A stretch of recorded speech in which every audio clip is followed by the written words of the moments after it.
हल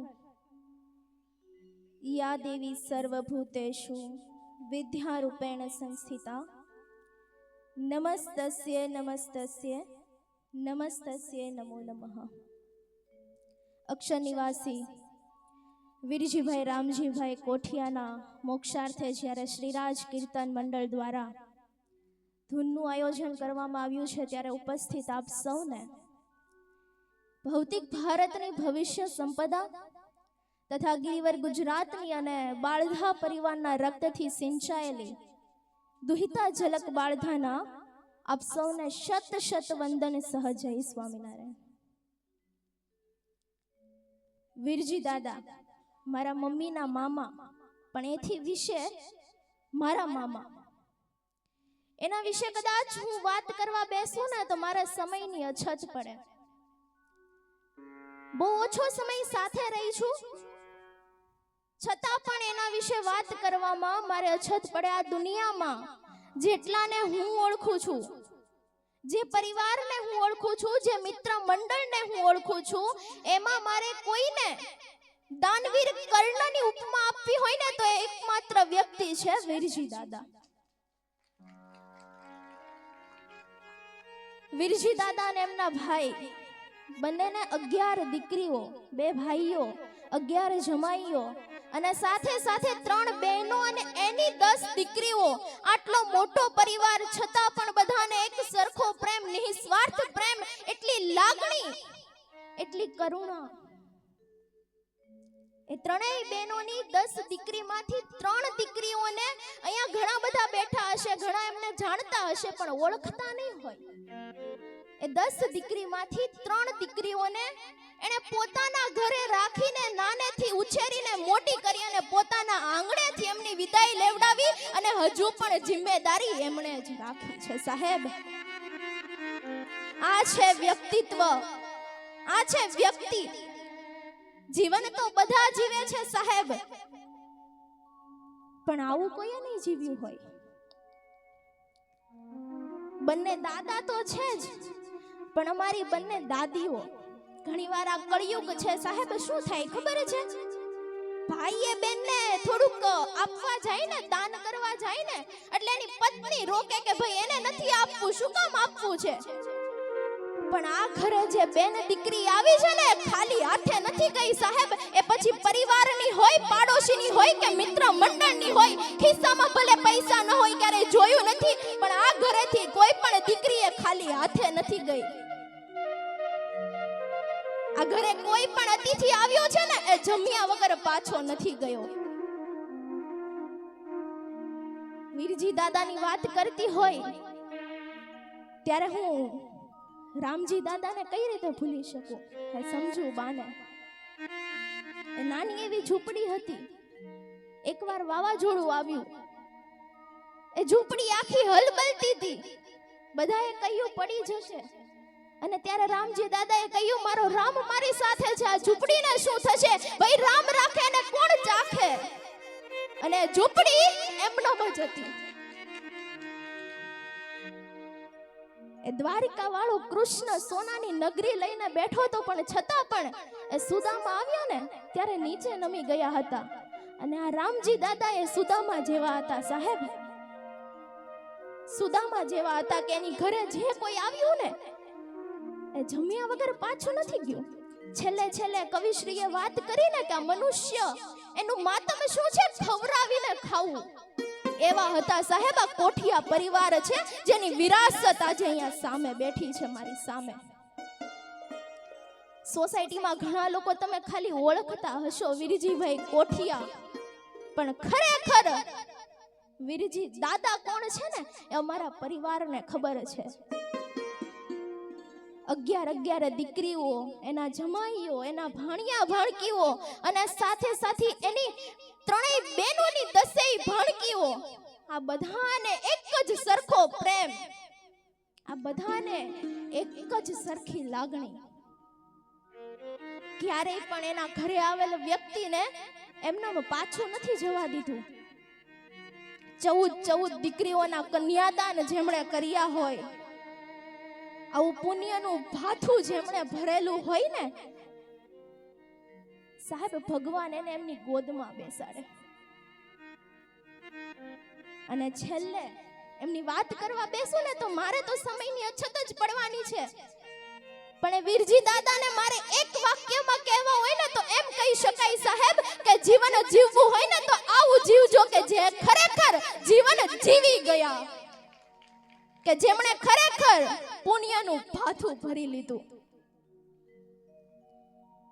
અને હવે મારે ખરેખર મારા વિષય પર આવવું છે. અહીંયા ઘણા બધા બેઠા છે, એમાંથી કોઈ કોઈના ભાઈ હશે, કોઈ કોઈના માસા હશે, કોઈ કોઈના મામા હશે, કોઈ કોઈના કાકા હશે ને કોઈ કોઈના પિતા હશે. વ્યક્તિ એક છે પણ વ્યક્તિત્વ અલગ અલગ છે. અને આ બધામાંથી મારે આજે વાત કરવી છે પિતા. પી એટલે પિતૃત્વ અને ત્યાગ એટલે ત્યાગની મૂર્તિ કે જેનામાં પ્રેમ, કરુણા, લાગણી, દયા અને સ્વયં ત્યાગની મૂર્તિ છે, એનું નામ પિતા.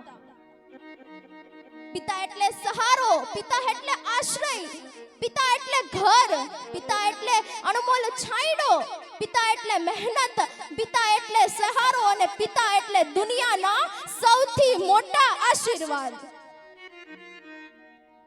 એન્કર શ્રીએ સ્ટાર્ટિંગમાં જ કીધું હતું કે આ દુનિયામાં માં વિશે તો ઘણું બધું લખાણું છે. આ દુનિયામાં માં વિશે ઘણું બધું લખાણું છે, ઘણું બધું બોલાણું છે અને ઘણું બધું કહેવાયું પણ છે કે માં તે માં બીજા બધા વગડાના વાહ. માં અને માતૃભૂમિ એ સ્વર્ગ કરતા પણ ચડિયાતી છે. પણ સાહેબ જ્યારે દીકરીની વિદાય વેળાએ એ મંડપની કોરે કઠણ હૃદયનો બાપ ઊભો હોય ને એ બાપ વિશે બહુ ઓછું લખાણું છે આ દુનિયામાં. આ દુનિયામાં જ્યારે આપણે બાપનો હાથ પકડ્યો હોય ને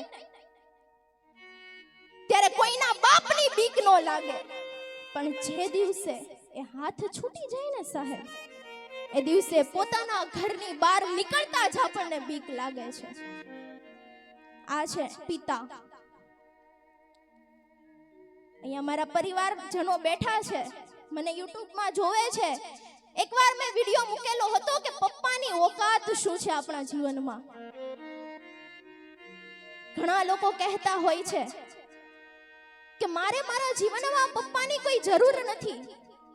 પિતા કોણ છે? હું ખુદ કમાઉં છું, મારું ઘર છે, મારી પત્ની છે, મારા બાળક બચ્ચા છે, મારે પપ્પાની કોઈ જરૂર નથી. ઘણા બધા આવું વિચારતા હોય છે. પણ સાહેબ તમે જે સોસાયટીમાં રહ્યો છો, તમે જે મકાનમાં રહ્યો છો, એ જ સોસાયટીમાં એ જ મકાનમાં એકવાર તમે તમારા પપ્પાનો હાથ પકડીને ચાલજો અને એકવાર ચાલજો, ખબર પડી જશે કે પપ્પાની ઓકાત શું છે. જ્યારે એકલા ચાલશો ને ત્યારે કોઈ બોલવાની તો વાત દૂર છે, કોઈ તમારી સામું પણ નહીં જોવે ને. જ્યારે તમે તમારો પપ્પાનો હાથ પકડીને ચાલજો ને 5 જણા પૂછવા આવશે કે બેટા તું આનો દીકરો છો. આ છે પપ્પાની ઓકાત.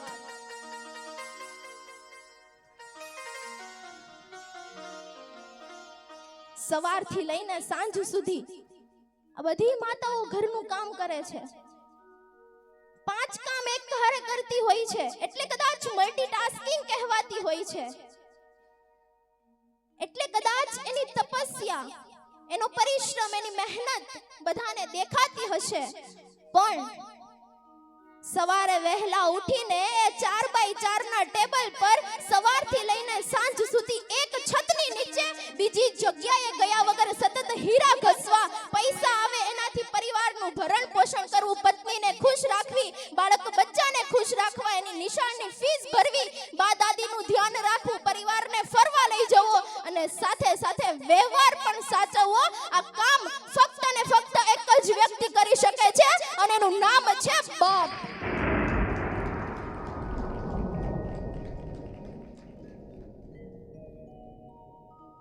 આ મલ્ટીટાસ્કિંગ નથી તો શું છે? દેખાતું નથી. એ ઓફિસની અંદર કામ કરે છે અને માં ઘરે કામ કરે છે. ફરક આટલો જ છે. એટલે જ કદાચ મા બાપને આપણે ભગવાનનો એક સાથ માનીએ છીએ. અને પિતા વિશે મારે કહેવું છે કે पिता है तो रोटी मकान और कपड़ा है, पिता है तो रोटी मकान और कपड़ा है, पिता है तो नन्हे से परिंदों के बड़े आसमान है, पिता है तो माँ की चूड़ी बिंदी और सुहाग है, पिता है तो घर में उजाला है, पिता है तो घर में उजाला है, पिता है तो सारे सपने अपने हैं, और पिता है तो बाजार के सब खिलौने भी अपने हैं। पिता ખૂબ જ નાજુક શબ્દ છે, પણ આ શબ્દની અંદર એ સમર્પણ ભાવના, લાગણી, સંરક્ષણ અને સાથે સાથે અનંત પ્રેમ છુપાયેલો છે।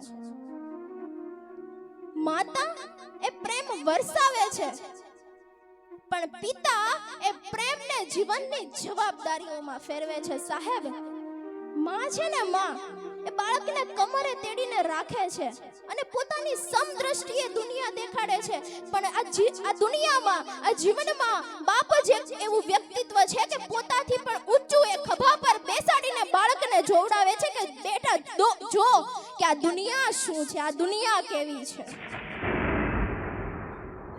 આ વ્યક્તિત્વ એકમાત્ર ને એકમાત્ર બાપ જ હોઈ શકે। કીધું તું પહેલાની જેમ માં વિશે આ દુનિયામાં ઘણું લખાણું છે સાહેબ, પણ બાપ શબ્દ આવે ને, જેમ જંગલમાં સિંહ ગર્જના કરે અને આખું જંગલ ગજાવી ઉઠે, એમ બાપ શબ્દ આવે ને આપણું હૃદય પણ ગજી ઉઠે છે સાહેબ, કે મારો બાપ છે આ। અને એટલે જ કદાચ એક કવિએ લખ્યું છે કે બેટા તું ચિંતા ના કર, હજી હું બાપ બેઠો છું, બેટા તું તકલીફ હોય તો મને કે, હજી હું બાપ બેઠો છું, બેટા તને શું થયું છે તું ચિંતા ના કર, તો હજી હું બાપ બેઠો છું, બેટા તને જે કંઈ પણ જોઈએ ને તું મારી પાસે માંગી લેજે, હજી હું બાપ બેઠો છું। આ છે બાપ। આપણે ક્યારેક પડી જઈએ છીએ, માતા આપણને ઊભા કરે છે, પણ પિતા એ આપણને શીખવાડે છે કે બેટા તું જાતે ઊભો થા, જીવનમાં જ્યારે પણ આગામી દિવસોમાં તને પરિસ્થિતિનો સામનો કરવો પડે ને ત્યારે તું જાતે ઊભો થતા શીખીશ। આ છે બાપ। સવારે વહેલા ઉઠીને કામે જાય છે અને થાકીને ઘરે આવે છે, છતાં પણ પોતાના થાકનો ક્યારેય ઇઝહાર નથી કરતા કે આજે હું થાકી ગયો છું, અને બસ એવો જ વિચાર કરે છે કે મારા બાળકો ખુશ હશે કે નહીં, મારા બાળકોનું ભવિષ્ય એ સમર્થક છે કે નથી, મારા બાળકોનું ભવિષ્ય એ ઓકે છે કે નથી, બસ આવા જ વિચારો કરતો હોય છે બાપ। અહીંયા ઘણા બધા બેઠા છે,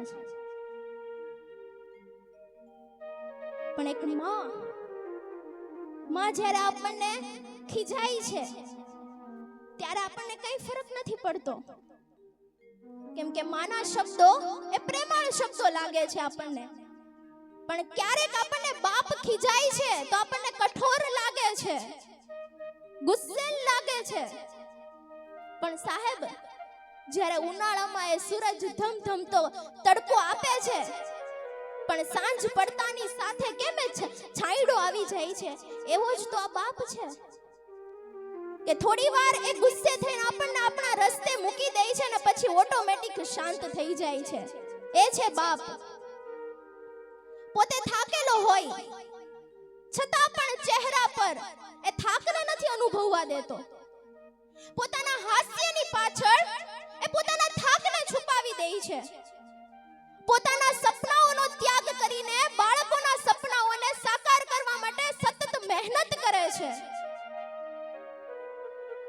એ સ્વયંભૂ મૂર્તિ બાપની તમે ક્યારેક નિહાળો તો ખરા, કે સવારથી લઈને સાંજ સુધી સતત મહેનત કરે છે, પણ પોતાનું જીવન પોતાના પરિવાર માટે કુરબાન કરી દે છે। ક્યારેય તમે સામે એવું કીધું, તમે જ્યારે પણ એમની પાસે પૈસા માંગો ને તમને ઝટ દઈને આપી દેશે। બાળક એકવાર કહેશે ને કે પપ્પા મારે આ લેવું છે, પપ્પાના પૈસા ભલે ખિસ્સામાં નહીં હોય છતાં પણ એ બાપ એને રમકડું જરૂર લેવડાવી દેશે। પોતે નાનો હોય ને ત્યારે એણે એના બાપને કીધું હશે કે પપ્પા મારે આ લેવું છે. એનું સપનું પૂરું નહીં થયું હોય સાહેબ, પણ એ બાપ એના દીકરા માટે પોતાનું સર્વસ્વ ત્યાગ કરી દે છે. પોતાનું સર્વસ્વ ત્યાગ કરી દે છે. અને બાપ વિશે મારે થોડી ઘણી વાતો છેલ્લે કરવી છે. કવિએ લખ્યું છે કે થાક ઘણો હતો ચહેરા પર, થાક ઘણો હતો ચહેરા પર, પણ અમારા માટે મહેનત કરતા જોયા છે. આંખોમાં ઊંઘ ઘણીએ હતી, આંખોમાં ઊંઘ ઘણીએ હતી, પણ અમારા સપના માટે જાગતા જોયા છે સાહેબ. તકલીફો ચારે બાજુથી હતી, તકલીફો ચારે બાજુથી હતી, છતાં પણ એકલા હાથે લડતા જોયા છે. પોતાના સપનાઓને ત્યાગ કરીને અમારા સપનાઓને અપનાવતા જોયા છે. એ પાઈ પાઈ ભેગી કરીને અમારી ખુશીઓને ખરીદતા જોયા છે અને પોતાની ખુશીઓને શમણાઓને રોળતા પણ જોયા છે સાહેબ. વ્યક્તિ એક છે, વ્યક્તિ એક છે, પણ વિશેષતાઓ અનેક છે. વ્યક્તિ એક છે, પણ વિશેષતાઓ અનેક છે. મેં પિતા સ્વરૂપે સ્વયં સર્જનહારને જોયા છે. મેં પિતા સ્વરૂપે સ્વયં સર્જનહારને જોયા છે. અને છેલ્લે પિતા શબ્દને મારે એક જ વાક્યમાં ભાવાર્થ તમારી સમક્ષ મૂકવો છે. ત્યારે એકવાર હું રસ્તે જતી હતી અને અચાનક મને કોઈએ પૂછ્યું કે આ જીવનમાં પિતાનું મહત્વ શું હોય. રસ્તે જતી હતી અને અચાનક મને કોઈએ પૂછ્યું કે આ જીવનમાં પિતાનું મહત્વ શું હોય, અને ત્યારે મેં ફક્ત એટલું જ કહ્યું કે એકવાર